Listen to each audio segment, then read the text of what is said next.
سب سے پہلے تمام دوستوں کو السلام علیکم۔ آپ فٹنس کی بات کرتے ہو، میں ٹیلنٹ کی بات کرتا ہوں۔ آپ سفارش پر کام کرتے ہو، میں میرٹ کی بات کرتا ہوں۔ آپ اپنی صفائی پیش کرتے ہو، تنقید پھر بھی آپ کی مقدر ہوتی ہے۔ کیا یہ انصاف ہے کہ یہ کھلا تضاد نہیں کہ نیشنل T20 کپ میں جنید خان نے عمدہ پرفارمنس کا مظاہرہ کیا؟ نیشنل T20 کپ میں جنید خان کی پرفارمنس محمد موسیٰ اور محمد حسنین سے بہتر تھی، مگر پھر بھی انہیں نظر انداز کر دیا۔ خیر، آج میں آپ بھائیوں کو دو ایسے باؤلر کے بارے میں بتاؤں گا جو پاکستان کرکٹ ٹیم میں منتظر ہے کہ انہیں کم اسکواڈ میں شامل کیا جائے گا، مگر وہ منتظر ہی رہیں گے، نہ انہیں موقع ملے گا، اور اگر وہ مشکل سلیکٹ ہو بھی گئے تو پھر بھی انہیں قومی اسکواڈ کے ساتھ کسی دورے پر بھجوا کر واپس اسی طرح لے کر آ جائے گا جس طرح وہ دورے پر گئے ہیں، مطلب کہ انہیں ایک میچ بھی نہیں کھلایا جائے گا۔ بدقسمتی سے یہ پاکستان کرکٹ بورڈ کی مہربانی ہے یا پھر پاکستان کرکٹ بورڈ کو جو ممبران چلا رہے ہیں ان کی مہربانی ہے۔ آج میں جن دو بالر کے بارے میں بات کرنے لگا ہوں، آپ بھائی مجھے کمنٹ سیکشن میں اتنا ضرور بتا دے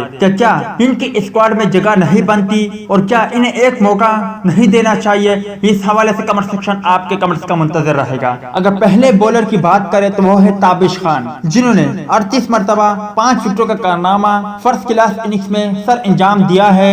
اس کے علاوہ 28 مرتبہ وہ 4 وکٹ کا کارنامہ فرسٹ کلاس کرکٹ میں سر انجام دے چکے ہیں، جبکہ 7 مرتبہ تابش خان فرسٹ کلاس کے ایک میچ میں 10 وکٹوں کا کارنامہ سر انجام دے چکے ہیں۔ اگر تابش خان کی فرسٹ کلاس کرکٹ میں ایوریج کو دیکھا جائے تو وہ 23.94 رہا۔ اگر دیکھا جائے تو وہ پاکستان کرکٹ کے لیے کتنی بار خدمات سر انجام دے چکے ہیں تو آپ بھائیوں کے سامنے اس کا نتیجہ 0 ہوگا، کیونکہ تابش خان کو ہمیشہ نظر انداز کیا جاتا ہے اور مجھے نہیں لگتا کہ تابش خان کو اس کے بعد بھی کوئی موقع ملے گا۔ اس کے علاوہ دوسرے باؤلر جو کہ لیگ اسپنر ہے ابرار احمد کی بات کرے تو انہوں نے 2 میچز میں 22 وکٹیں اپنے نام حاصل کی ہے اور ان کے ایوریج کی بات کرے تو وہ 8.77 رہا۔ اس کے علاوہ ابرار احمد نے 44 رنز کے عوض 5، 32 رنز کے عوض 4، 51 رنز کے عوض 7، جبکہ 66 رنز کے عوض 6 کھلاڑیوں کو پویلین کی راہ دکھایا ہے۔ اسی طرح ابرار احمد نے 2 میچوں میں 22 وکٹیں حاصل کی ہے، جو کہ ناقابل یقین پرفارمنس ہے، مگر بدقسمتی سے